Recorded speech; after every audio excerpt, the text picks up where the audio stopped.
Okay, welcome everyone. I'm really delighted to see all of you this evening for our next webinar hosted by 350 Colorado's Renewable Energy Committee. I'm Deb McNamara. I'm the campaign director at 350 Colorado, and I just want to say a warm welcome to everyone. I'm really excited to see so many of you here tonight. We have a great presentation with Kristen Taddonio coming up here in just a couple of moments. And first, I just wanted to say thank you to the members of the Renewable Energy Committee who are on the call. And in particular, I want to say thank you to Scott Hatfield, who I'm going to I'll turn this over to Scott here in just a moment. But Scott is one of the volunteers who serves on our Renewable Energy Committee and helped to coordinate this event and connected us with Kristen. So I just want to say thank you, Scott. So just to let everybody know the flow of events for the evening, we will be together for about an hour, and Scott is going to share just a minute or two of an introduction about why this issue is so important, and then he will introduce our speaker, Kristen, and we'll hear from her, and then we will have time for Q&A at the end, and you are welcome to put questions in the chat at any time, and I will be tracking those questions to ask at the end when we get to that point. And of course, if there are other experts on the call, which sometimes we have, if you know the answers to any of the questions in the chat, you're welcome to share your ideas and expertise there as well. So I'm going to hand it over to Scott. Thank you all so much. Hello. One of the things that really helped put refrigerants on the radar for myself and a number of others was Project Drawdown. Project Drawdown was an effort to rank all the different major climate solutions, and they came up with refrigerants as the #1 solution to draw down our greenhouse gases. This was in 2017. They have since put out additional editions of the Drawdown report. In 2020, they split it up into alternative refrigerants and refrigerant management. When you combine those two, they're still at the top of the list. So it's been an important issue. One of the things that got Project Drawdown on my radar was Boulder Mayor Sam Weaver's Climate Town Hall early last year. So I'd like to say a few things about Kristen here. She was Government Partner of the Year from the Mobile Air Conditioning Society.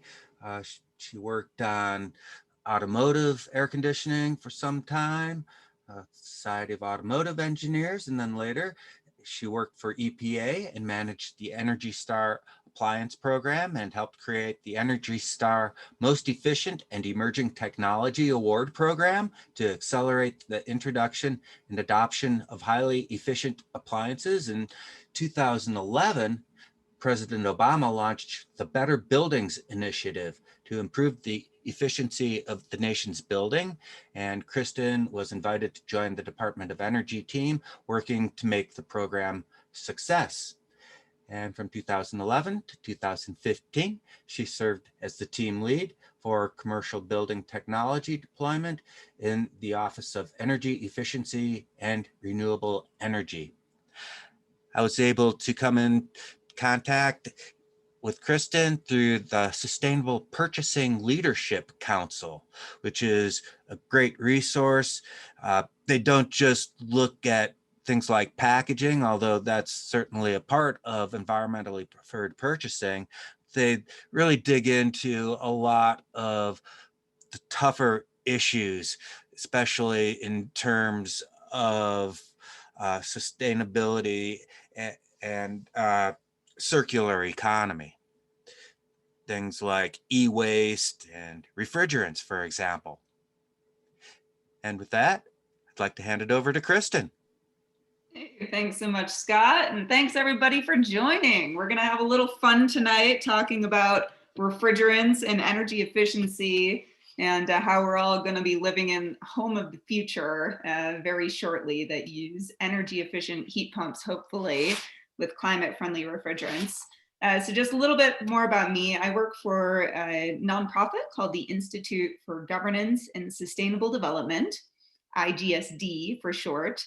And what we do at IGSD is we really sit at the nexus of energy efficiency and fast action climate solutions. We know that we only have about 10 years, maybe less, before we start to trigger these climate tipping points. So what we try and do at IGSD is accelerate action that can really provide as much near-term cooling as possible in these critical years when we need it most. And Scott is absolutely right. The Project Drawdown identified refrigerants, or more broadly, fluorinated compounds that are used as refrigerants and in chemicals and other products, as one of these top opportunities. Firstly, because believe it or not, it's been the fastest growing source of potent greenhouse gases in the world. Number two, these chemicals are often thousands of times more potent than CO2 when it comes to warming the globe. And three, they're short-lived. So if we can change refrigerants in the near term, then that means they're out of the atmosphere more in the near term, and we get that cooling effect more in the near term. But more about that shortly.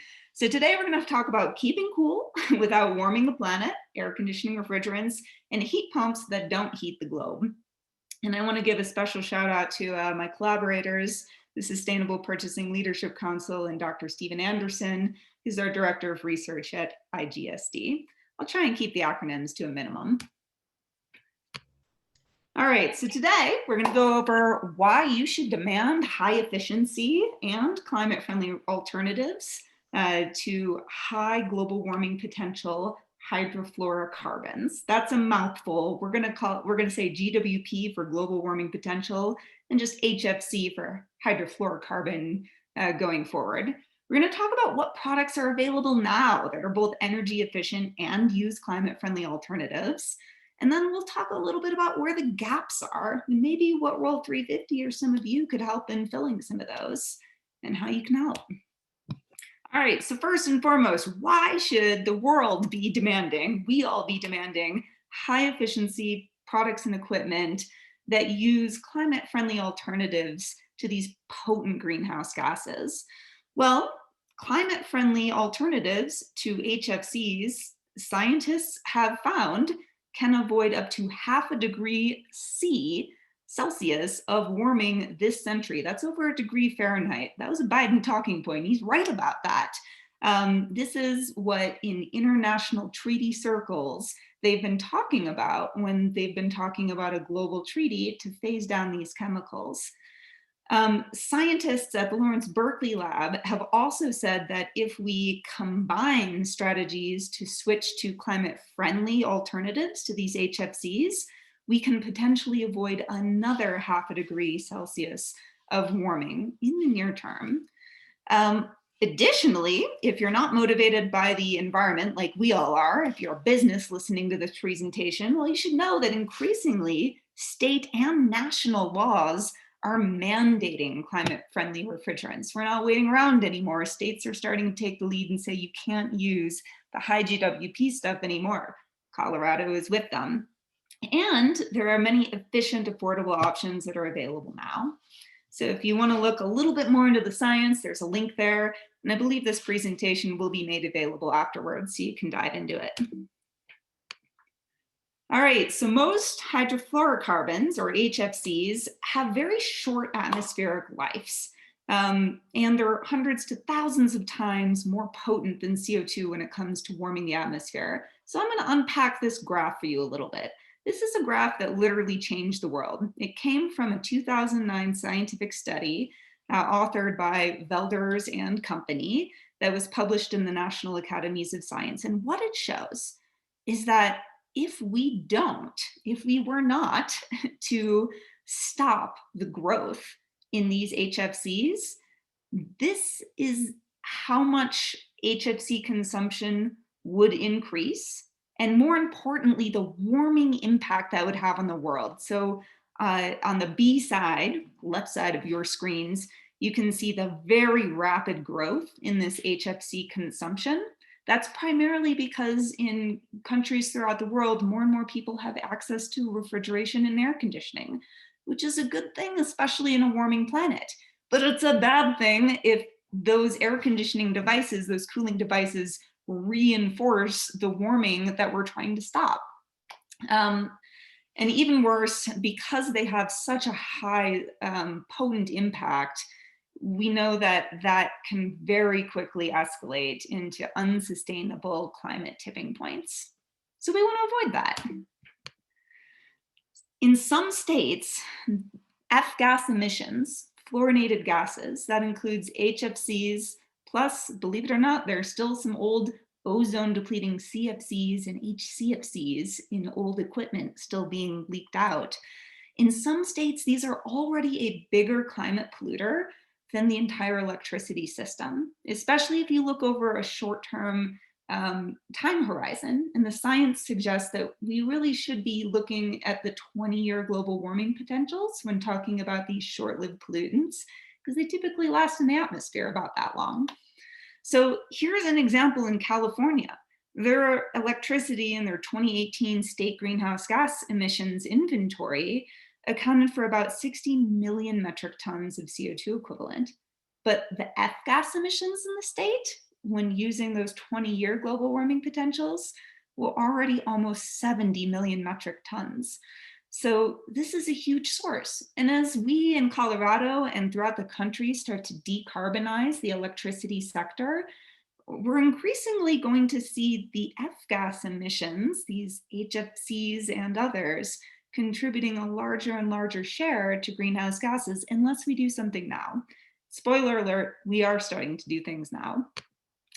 So what are the big sources globally? Where are these HFC emissions coming from? Well, the biggest source are refrigeration, air conditioning, and heat pumps. And within those, so you can see in this slide, that's about 86%, almost 90% of global emissions. There's also some substantial sources within foams, aerosol products, fire protection, solvents, and other specialty uses. But what we're really talking about here is air conditioning, AC, and heat pumps.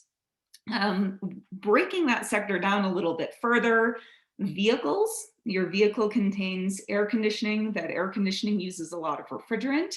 Historically, those have accounted for about 20 to 30% of global emissions of HFCs. The automotive sector, thanks to regulations in Europe, has started to transition, but you can still find cars using high global warming potential HFC 134A in the USA today. Hopefully EPA will act on that soon. Supermarkets and other large refrigeration systems are another very large source. It varies by country, but typically you're looking at another 20 to 30% of global emissions coming from those sources. One of the reasons for that, even though there's maybe not that many supermarkets tend to use extremely large quantities of this refrigerant. We're talking about thousands of pounds of refrigerant per system multiplied by thousands of times the warming potential of CO2. And on average, these systems can leak 20 to 30% of that refrigerant every year. So they're just constantly emitting this stuff. So we need to get them to change. And then the biggest and growing source is air conditioning and heat pumps. So the air conditioning systems that we have in our house, sometimes those can use quite sizable charge sizes. Charge is basically just the quantity of refrigerant. So those are a large and growing source of emissions as well. All right, so here's just another example. California has done probably better inventory work than most other states. So this gives you an example. Stationary air conditioning is almost half of their emissions to date. Refrigeration, 28%. Cars and other make up the other slice of the pie. California actually set a goal to reduce their emissions. Well, you can see the line there. they had to reduce quite substantially by 2030, and they're not going to meet their target unless they really get their their act going. They were counting on federal regulations that unfortunately kind of got canceled under Trump, but they're coming back. All right, so just driving this point home one more time, this picture is a man who's one of my heroes, Mario Molina, a Nobel laureate and renowned scientist who really helped save the Earth's ozone layer. So if any of you participated in any of the protests banning, CFCs, Mario Molina was the scientist who really sounded the alarm, and he got a lot of heat for that. Industry hated him, but he literally did save the world, and he focused most of the rest of his life on trying to solve the climate crisis. In one of the last articles that he wrote, in fact, the last article he wrote, he told us that cutting CO2 isn't enough, that it's also vital to slash the emissions of so-called short-lived climate pollutants, things like methane, black carbon, soot, hydrofluorocarbons, which we're talking about today, and tropospheric ozone. Doing that would mitigate 6 times as much warming in the near term compared to just focusing on CO2. So overall, eliminating emissions of these super pollutants would cut the rate of global warming in half. That's a really big potential, so it's worth a really big push. All right, so about that big push, there's something called the Montreux Protocol. You might have heard of it as the Montreux Protocol on substances that deplete the ozone layer, but believe it or not, this is actually also, right now, the world's most successful climate treaty. There was an amendment passed to this treaty in 2016 called the Kigali Amendment. And what that amendment does is set a phase down for the production and the consumption of these HFCs in order to avoid those climate tipping points that Mario Molina warned us about. So this is the current phase down schedule for developed countries. What it targets is essentially an 85% reduction in the climate impacts of these chemicals over the next few decades. Now, it's notable that in the past, these phase down schedules have been accelerated and could be accelerated. But the first thing we got to do is get every country in the world to ratify this treaty. Unfortunately, the United States has not yet ratified the Kigali Amendment, but they did pass, with strong support of industry and with reports showing that it would actually benefit job creation. And with the pressure of states starting to ban HFCs, a new law. So in 27 December of 2020, a new law actually took effect, requiring the reduction in the United States of the production and consumption of HFCs by 85% over the next 15 years. So this is huge. EPA until now has not necessarily had the authority. The courts have not interpreted them as having the authority to phase down these super polluting chemicals. But now with this new law, they do have that authority, and hopefully there will be some opportunities to engage with EPA on some regulations coming up in the near future. You can learn more at this link. This particular law was embedded within the big pandemic relief bill omnibus package, so it didn't get a lot of attention, but it's a really good one, so take a look at it. So companies have started to step up to the plate as well. They know that this is now going to be the law. They see the world is changing. And we wanted to help with that by offering some procurement recommendations for organizations and individuals that might be interested in making sure that the next product they purchase does not contain one of these chemicals that's a super polluter. So there's now some procurement guidance that has been co-authored with that group, the Sustainable Purchasing Leadership Council, that is available online for free. Anybody can check it out at climatefriendlycooling.com/procurement guidance. At that website, you'll not only find procurement guidance, you'll also find lists of products that are both energy efficient, Energy Star qualified wherever possible, that also use climate friendly refrigerants. Win-win. So let's talk about some of those quick wins. What are some of those products that are cheap, affordable, available now, and use climate-friendly alternatives? Refrigerators. There are hundreds of refrigerators that are available on the US market that use climate-friendly refrigerants. Freezers, vending machines. There's even a heat pump water heater model that uses a climate-friendly refrigerant. Commercial refrigerators of the standalone variety, the kind of thing that if you go into a gas station or a convenience store, you might open the cooler and grab your soda out of. Those are a little different than the big, vegetable tray displays you see at a grocery store. Commercial ice makers, even if you're talking about a medical facility, there are lab grade refrigerators and freezers that use climate-friendly alternatives. Along with air conditioners, there are some air conditioners on the US market that you can buy that use better climate-friendly alternative. And then happily, most new vehicles in the US now, you do use a climate-friendly alternative to the old refrigerant that was super polluting. Some are still bad though. So you can find information on all of this at climatefriendlycooling.com. So this is just going into a little bit more detail. Commercial refrigerators, there's over 1,000 options that are both Energy Star qualified and use climate-friendly refrigerants. Over 24 commercial ice maker models. For lab grade refrigerators and freezers, great news is that some of the most efficient models use some of the refrigerants that have the least impact on the climate.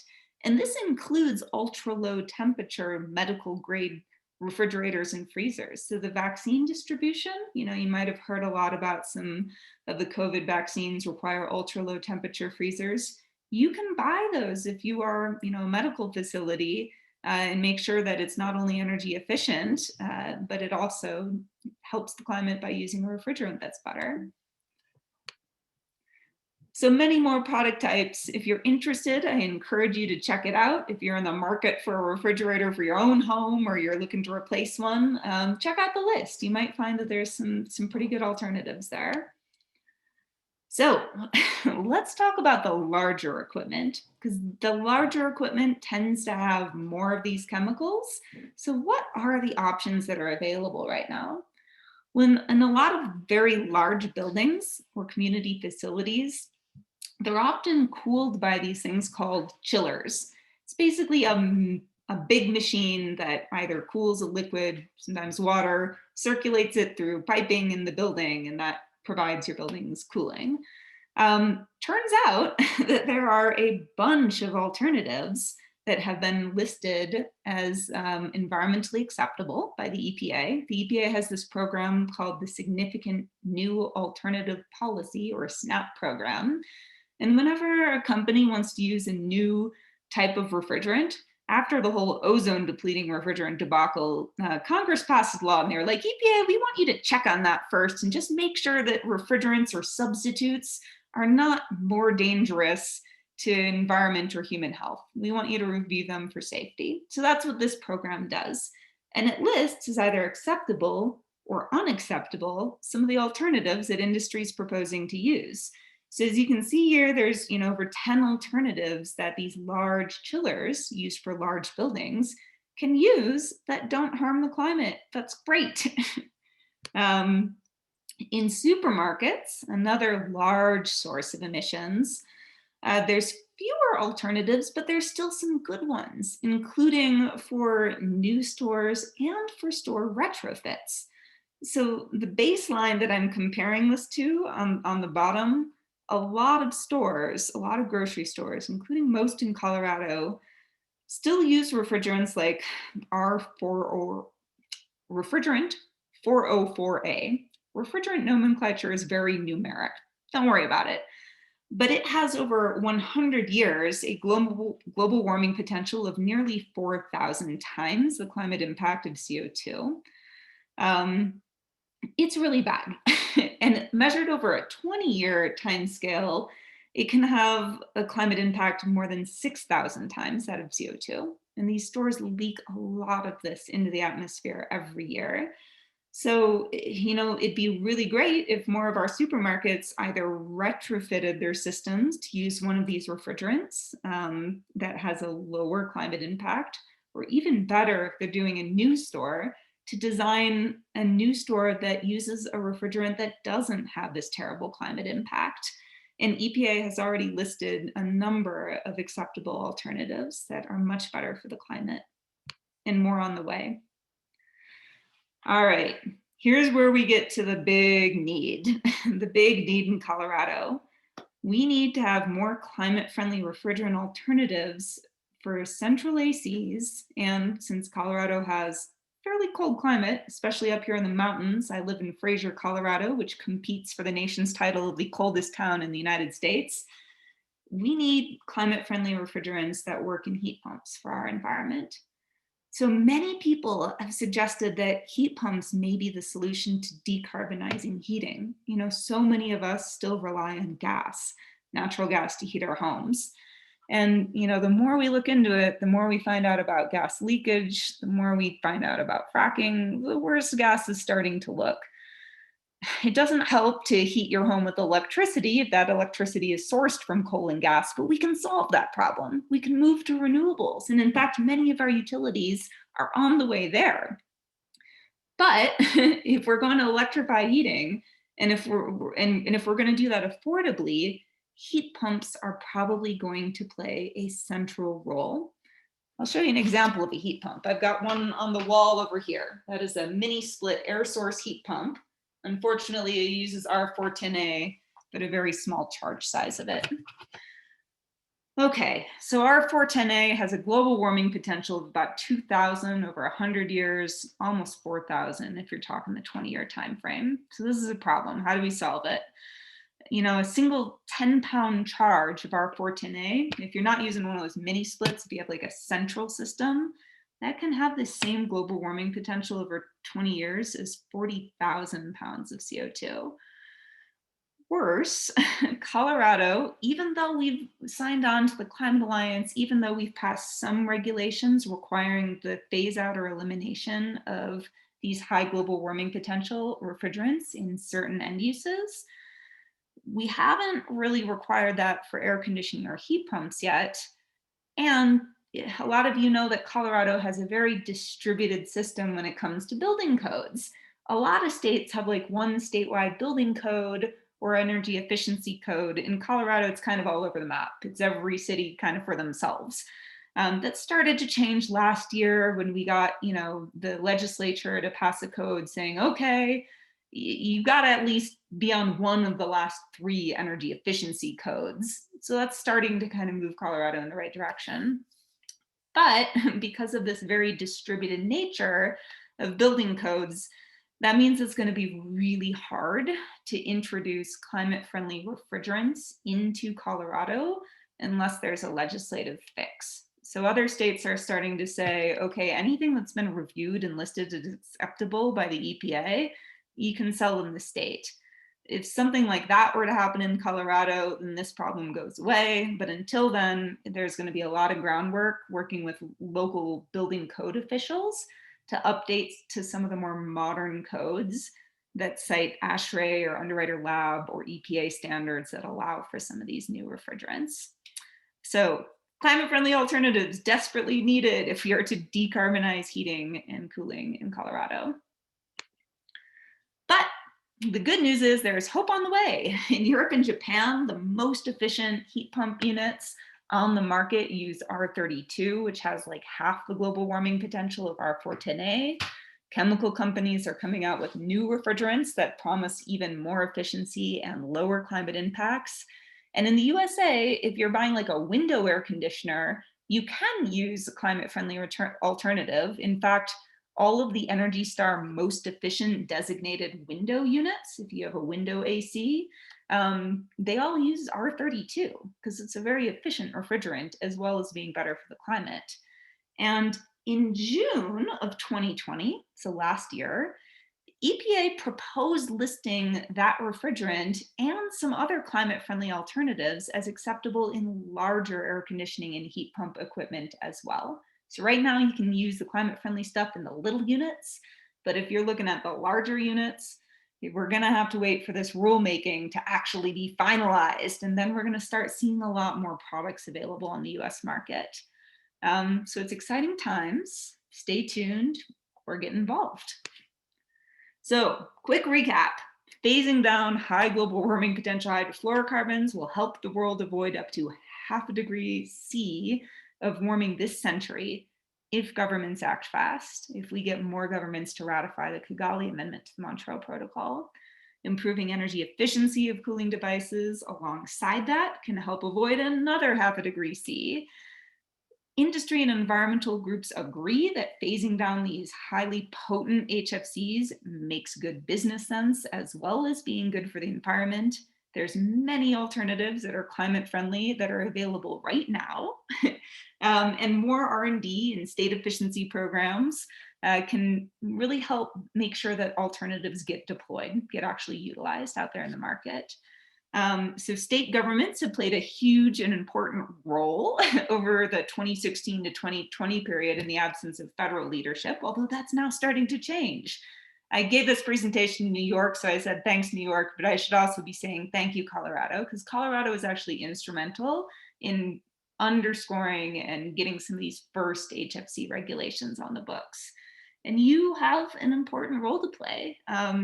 You know, if you work for an organization, try and convince them to prioritize in their purchasing policies products that are both energy efficient and that use climate-friendly alternatives. We're keeping climatefriendlycooling.com up to date so people can find products that are available by downloading those Excel spreadsheets. We try and update those quarterly. And one thing that I said was consider supporting the bipartisan American Innovation Manufacturing Act of 2019.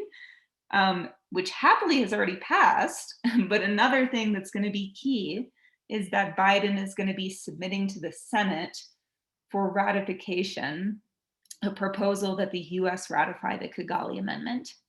The AIM Act, the American Innovation and Manufacturing Act that already passed, already puts us on track to meet the obligations of that treaty.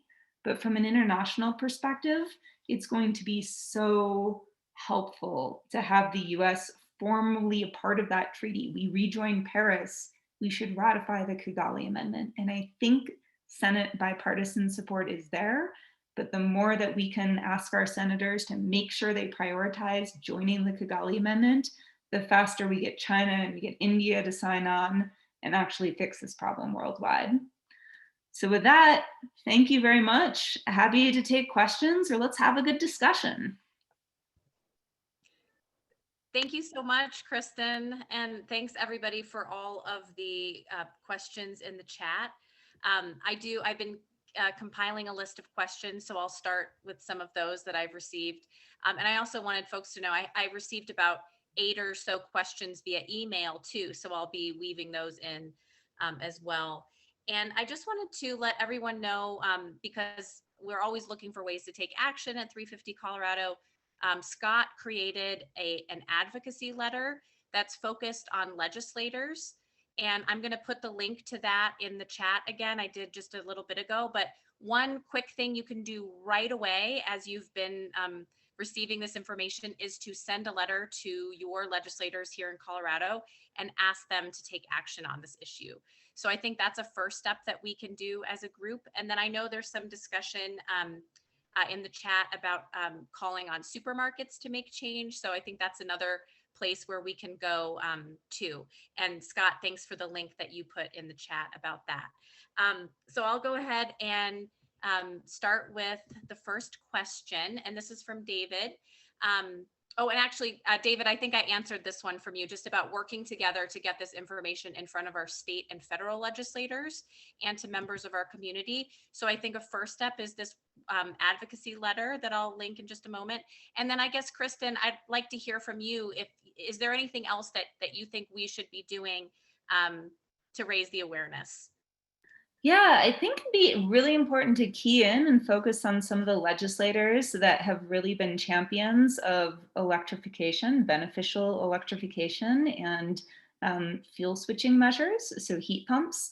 My understanding is that there are going to be some some legislative asks about that this coming session, and maybe having a conversation with some of those legislators about also prioritizing the refrigerants while we're trying to move towards electrification, especially of heating, could be a really fruitful conversation to have, because there is going to be a key role for legislators to play in making sure that, you know, Colorado doesn't get left behind as other, you know, states and other countries are moving to some of the superior product. Thanks, Kristen.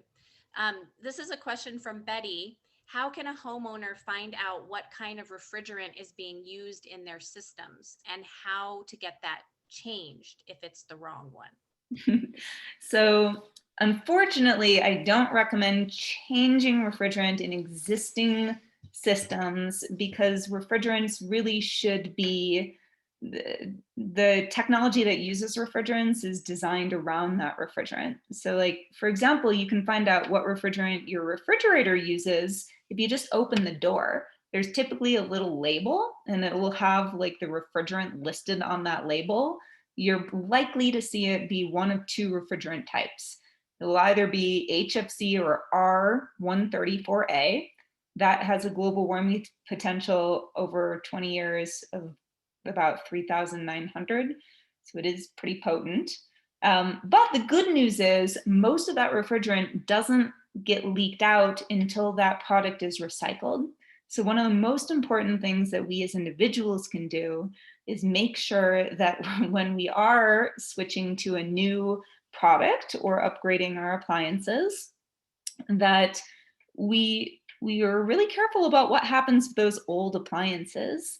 There are some retailers, I think Lowe's and Home Depot, have formally been participants in an EPA program called Responsible Appliance Disposal.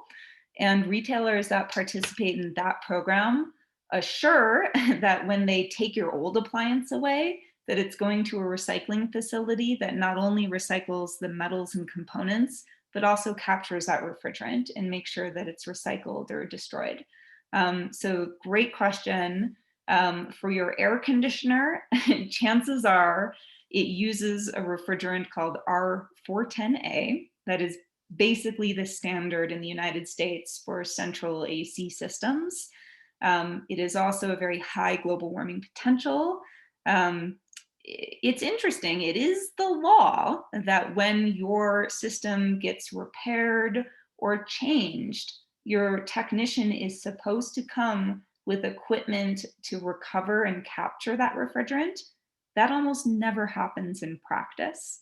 So if you do have a system that you're getting changed out, one thing that you can do is verify that your HVAC technician is coming with refrigerant, a machine to capture that refrigerant. And if they're not, you can report them to the EPA and they'll get a big fine. So they'll hate me for saying that, but it is true. Oftentimes HVAC technicians skip that step, and it's an important one. And in a few years, when we have more of these climate-friendly alternatives on the market, you know, when you're doing an AC upgrade, or if you're considering getting one of these mini split heat pumps installed, look for models that use not R410A. Basically, all of the other alternatives are going to be better than that. And so, Kristen, a couple people have been asking variations of this question. So just to confirm, if our AC uses the wrong HFC, then we should invest in another one and make sure we're properly, I mean, when that time is right, and make sure we're properly recycling the existing one. Yeah, when the time is right, and that may not be now, but if your system's older than, you know, 10, 15 years old, chances are new products on the market might be twice as efficient as that old unit. Especially if that old unit, you know, over time, they tend to leak a little bit of refrigerant. And when your central AC leaks refrigerant, it's actually not going to be operating as efficiently. So one thing that you could do is look into a little proactive research, figure out what product or what technician you want to use. Oftentimes your local utility will have lists of recommended qualified installers. Installation's really important. You know, not to throw anybody under the bus, but I was talking with our one of the major AC distributors in the Colorado market. And he noted that in some cases, they're seeing up to 25% of new installations leak out all their refrigerant because the technicians didn't really tighten those fittings correctly.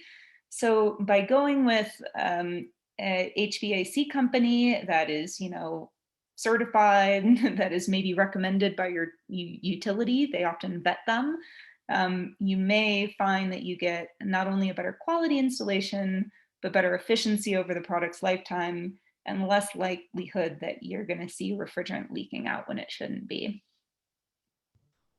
Thank you, Kristen. That's good. Good to know.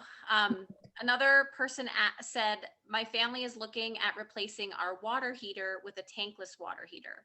Are there environmentally acceptable options? And the same question for furnaces.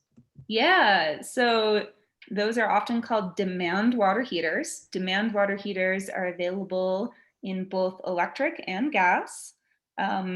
It depends. If there's two different types of demand water heaters. There's a demand water heater that can provide hot water for your entire house. So those are very aptly named whole house demand water heaters. And then you can also do these little units that just kind of live right under your sink, and they provide that hot water instantaneously without, having to wait for all that heated water to flow through your pipes. Both are good options. One thing you may wish to consider if you live in Colorado is what your water temperature is. Nationwide, water coming into our house is usually about 50 degrees. In some parts of Colorado, that water can be substantially colder. And when that water is substantially colder, that means that that demand water heater is going to have to work harder to get that, toasty temperature that you want coming out of your shower head. That consumes more energy, and some whole house demand water heaters can't quite get it hot enough. So that has been one of the historical criticisms of them, but they can be very good. The main environmental advantage, if you're going for an electric demand water heater, is that you're not wasting heat, right? Because when we have a tank water heater, you're heating the water and then it's sitting in a tank, and sometimes that tank is radiating heat. And if your utility room isn't well insulated, or if it's not the winter time, that's either adding heat to our house in the summer that then our AC has to work harder to remove, or if you happen to be in a very cold climate like I am, well, that's adding a little heat to your house in the wintertime, and it's winter 6 months out of the year here in Fraser, so that might not be so bad. A lot of good considerations there. And they don't use refrigerants. Great, thank you, Kristen. And a quick related question: do the tankless electric or gas save power and water? They can. So the way that they would save water is especially if you have those little units that are like right there at your spout, what you avoid is water going through the pipes in your house. And oftentimes it can take a minute, for when you turn on the hot water, it can take a minute for it to warm up. Well, that is water that's being wasted going right down the sink, right? So if you can have that on-demand hot water available faster, then that limits the amount of water that you're wasting. And it can also save energy, because all of that water, when it sits in your pipe, guess what happens when you go to bed at night? Well, it cools down again. So then, that was hot water, but now we're losing all of that heat. So that's a good way that it can save energy as well. Okay, and this was another related question to a few minutes ago that I just noticed in the chat. The question is, I think R410A contains 50% R32. Is that correct? That is an excellent question. I do have the blend information, but if somebody knows the answer to that right off the bat, please do share it with us. We could also do a quick Google search. A lot of refrigerants are actually blends. They're not single component. So it can be, a blend of two refrigerants, one that has a very high global warming potential, one that has a very low or a lower. And then what the refrigerant global warming potential is, the balance of the two, the weighted average. Okay, great. We can look that up. No need for you to be looking it up right now. And if somebody knows the answer, please go ahead and put it in the chat. This was another question from the chat.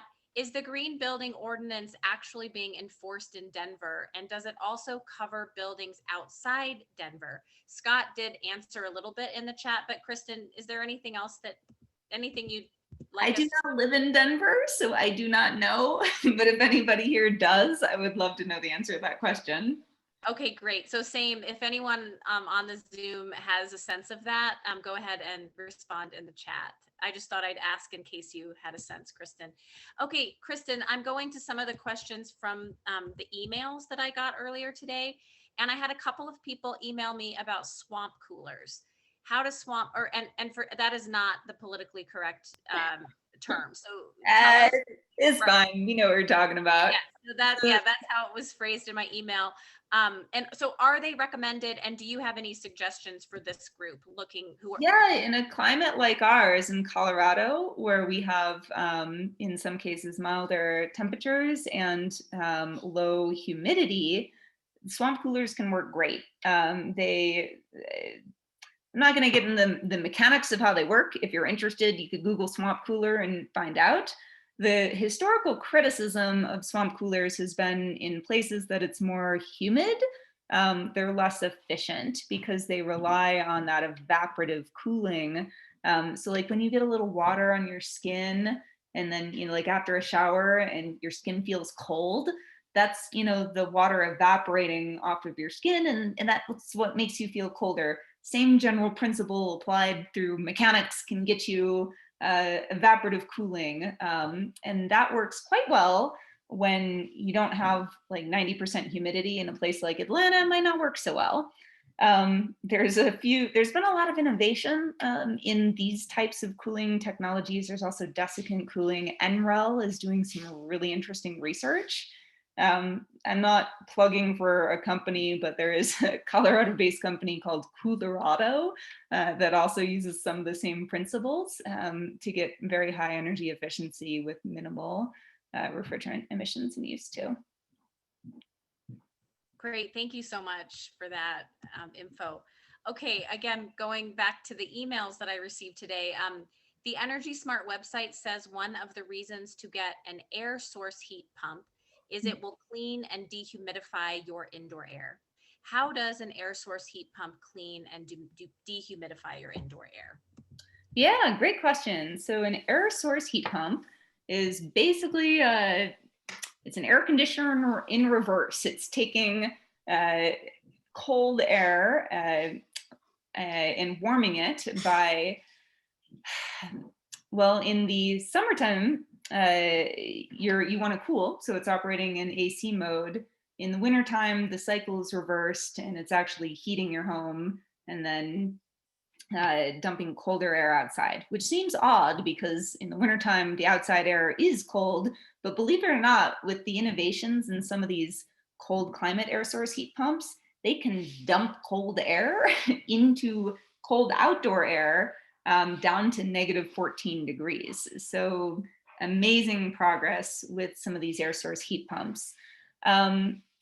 Heat pumps can dehumidify. Almost any air conditioner can dehumidify because water will condense on the coils. So like the indoor unit, sometimes the outdoor unit, they have these coils where refrigerant is expanding or condensing.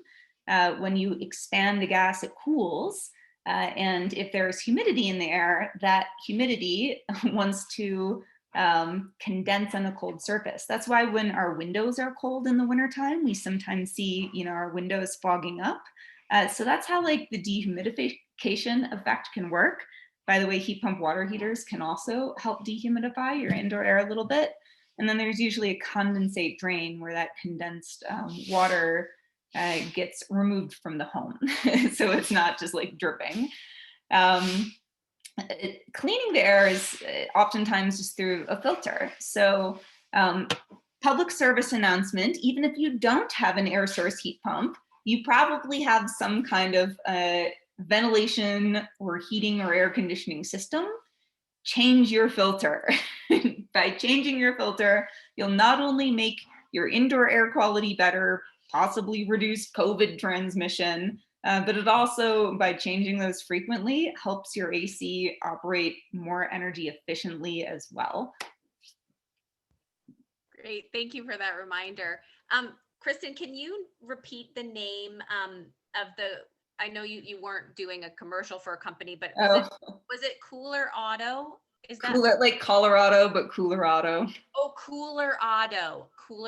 Okay, so for the person who I hope they're still in business. When I was working at DOE in 2015, I think they still were, but yeah. Cooler Auto. Okay, got it. Thank you. Someone had just asked for that to be said again. Okay, there's another question about how do you recycle refrigerants? Like, how are they recycled? Oh yeah, great question. So there's a couple ways it can be done. It can sometimes be done on site. So let's say you are going to get your car AC work done and you go to a professional AC shop. They'll have these machines there called refrigerant recovery and recycling machines, and they hook them up to your AC refrigerant port, and that actually sucks the refrigerant out, cleanses it through a series of filters, and gets it to a state of purity where it can either be recharged into your system or then used in someone else's car if your car is at the end of life.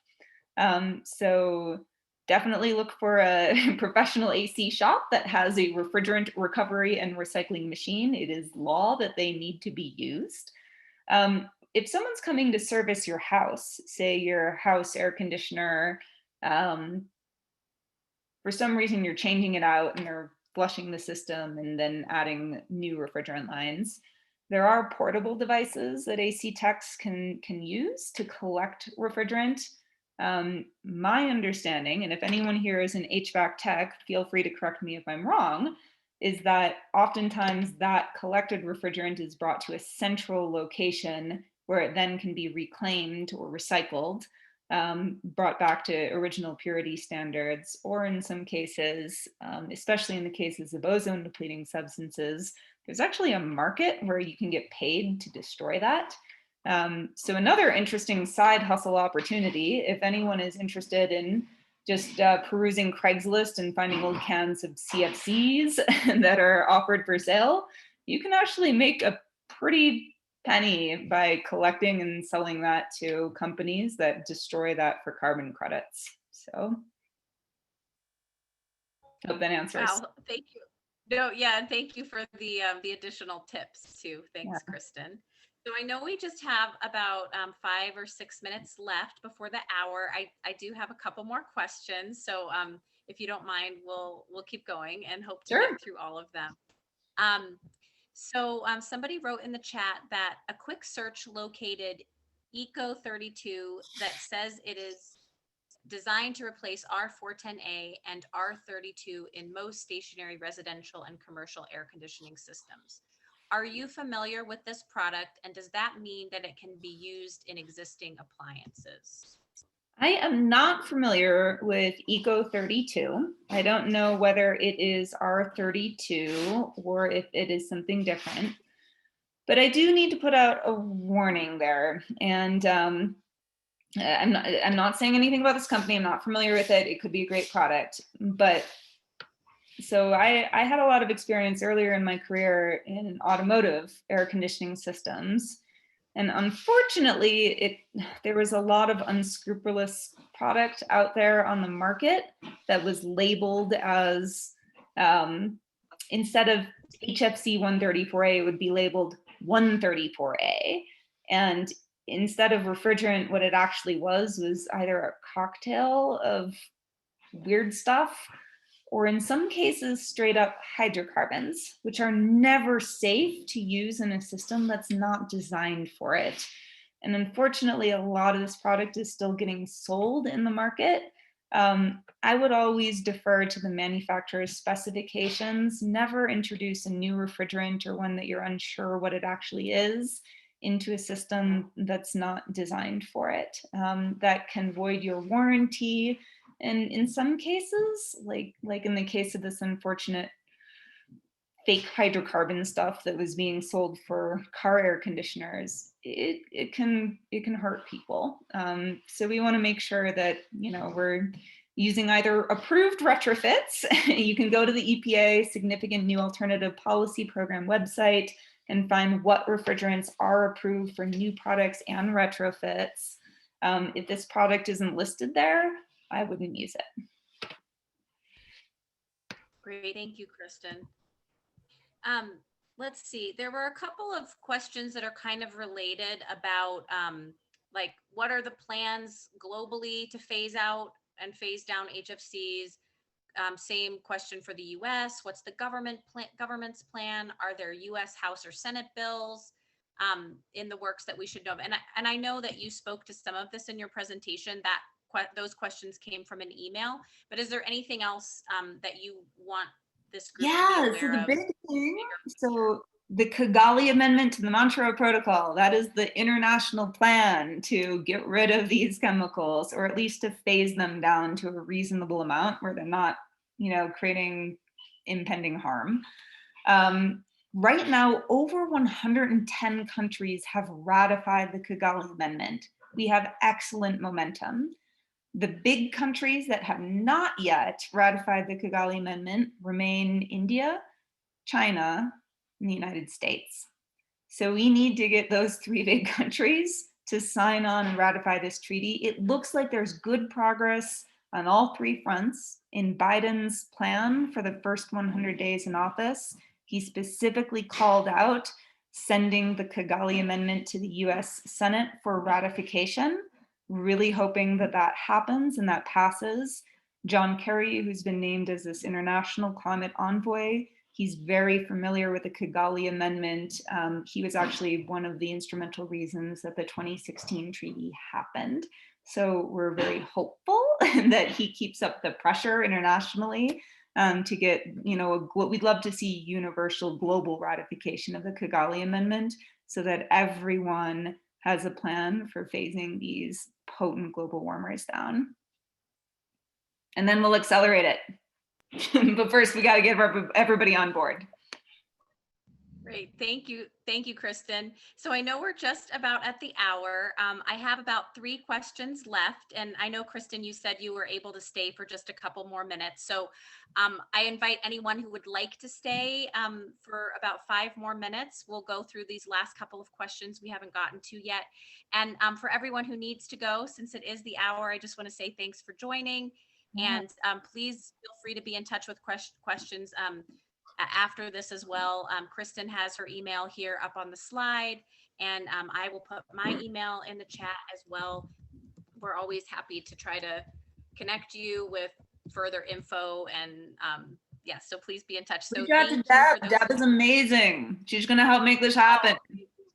Yeah, thank you. Thanks, Kristen. And I want to make a plug for this advocacy letter, and I want to thank Scott, because Scott is really the one behind this letter that I just linked in.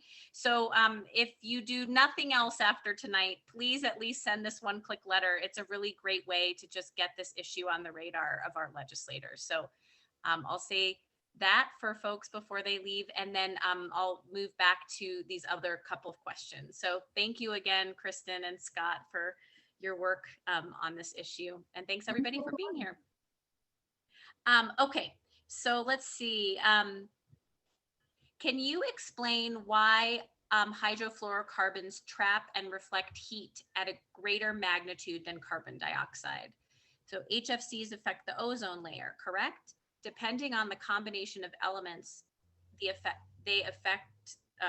on the atmosphere is different. That's a question. Yeah, so HFCs typically are ozone safe, so they don't have a significant impact on the ozone layer, although CFCs definitely had an impact on the ozone layer. That worked by as the molecules would destroy ozone, and then there's actually some really good online graphics of how that worked. But we're not talking ozone layer depleting, we're talking global warming. And I wish Dave Fahey was on this call. Dave Fahey is a world-renowned scientist who is at NOAA, which is based here in Colorado. And I am not personally a scientist by training. I am a technologist and a former EPA employee. So I can't tell you the exact mechanism for how different molecules of HFCs trap different amounts of gas. But the IPCC has a whole chapter on this in radiative forcing, which I encourage anyone to dig into if they're really interested in how precisely it works. And maybe we can get Dave Fahey to be on another call and explain the science a little bit better. Great, thanks, Kristen. Sure. So this is, let's see, a more technical question. So for the environment, would it be better for me to keep driving my 2002 Prius with AC, or should I get a new car? So from your perspective, what do you think? Keep your Prius as long as you can. So typically a car will use about a pound of HFC 134A. That equals about 3,700 pounds over a 20-year period. And by comparison, like a gallon of gasoline emits about 20 pounds of CO2 when you burn it. So we can translate that into miles. It's, I think, less than 1,000 miles of driving for your refrigerant impact. So probably not worth getting a whole new car over, but when you do need a new car, consider getting one that's as efficient as possible. And hopefully by then, probably by 2025, all cars in the United States will likely be required to use the climate-friendly alternative. Great, thank you. And I think that was from Sally, and she's still on, so I'm glad we could answer that. Okay, last question before we close, and this is a bigger picture question, but how do we get more people to become aware of their refrigerants and how these refrigerants are contributing to climate change? So I know we've talked about some of those things here, but do you have any big picture thoughts for us at 350 Colorado? We have some ideas that Scott is helping us to manifest right now. We'd like to do more, so any advice you have for all of us will be most welcome. Depends how big of an activist you want to be. There's little things you could do, like talking to your friends and neighbors. There's bigger things you can do, like talking to your politicians. And then there's bold things you can do, like actually direct action. I know there's a group called the Environmental Investigation Agency that has a pressure campaign right now on supermarkets to try and get them to change refrigerant. So if people are interested in that, you might want to look into what's going on over at climate-friendly supermarkets, either .com or .org. But they're doing some, I think, the best direct pressure, direct action campaigns on that. Great. Thank you, Kristen. And thank you, Scott. I just want to say thanks to everybody, and thanks for staying on a couple minutes after the hour to those who are still here. We'll go ahead and close. Unless, Kristen, is there anything else you would like to share in closing before we? No, thank you all for sharing your time. And I hope we all, once COVID is over, get the chance to meet up sometime. Yes, likewise. And a huge thank you again to Scott for connecting us with Kristen and for creating the advocacy letter. And I look forward to bringing this to our larger community. We definitely plan to, Kristen. So thank you for the ideas. Yeah. Good night, everybody. Take care.